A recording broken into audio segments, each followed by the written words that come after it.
Bonjour, je suis Jean-Paul Muller, je suis directeur technique IA chez OnePoint pour le groupe.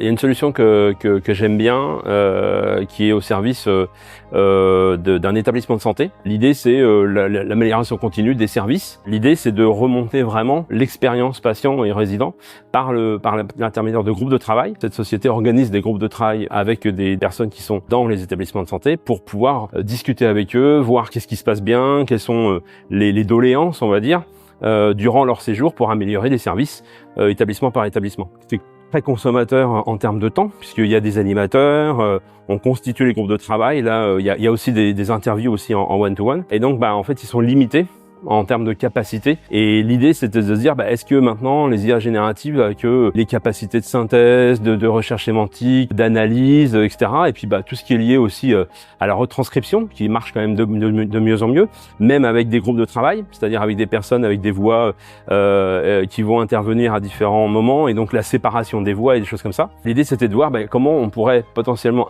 outiller, on va dire, ce type de groupe de travail pour permettre d'avoir une réduction du temps à passer, voire du nombre de personnes, parce que là où ils sont obligés d'être deux, un animateur, quelqu'un qui retranscrit. Si on peut avoir qu'une seule personne qui va prendre un groupe de travail en entier, et donc mécaniquement avoir plus de surface pour savoir qu'est-ce qu'il faut améliorer comme service dans l'établissement.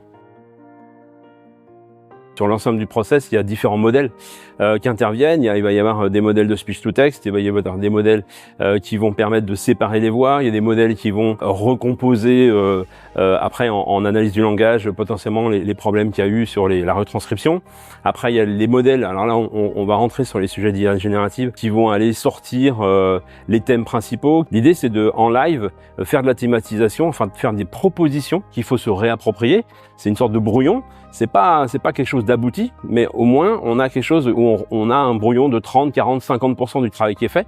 On le finit. Donc là, par exemple, sur l'ensemble des thèmes qui sont abordés avec les utilisateurs, il y a un regroupement, une analyse et un clustering des sujets qui permet de valider avec l'utilisateur, de reformaliser les verbatims.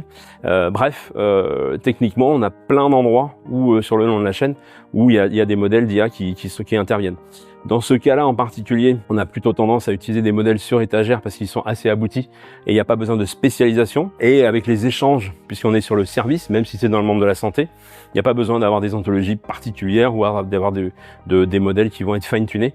Donc on peut utiliser directement des services ou des modèles sur étagère. Alors ça change pas, en fait, c'est un outillage par rapport à quelque chose qui existe déjà et les personnes sont connues. Mais à aucun moment, l'information personnelle de dire c'est telle personne, tel patient ou tel résident est gardée. Le sujet, c'est pas de savoir si c'est madame un tel ou monsieur un tel qui a un problème, qui a eu un problème dans le service.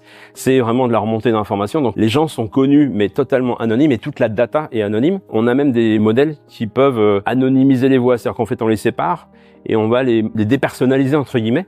Pour que, alors même si de toute façon la partie vocale n'est pas gardée, on ne garde que le résultat à la fin. Sur la distance de traitement, en fait, on peut anonymiser les voix si jamais il y avait besoin. Là, on n'a pas eu besoin dans le cas de ce projet-là, parce que les gens sont au courant.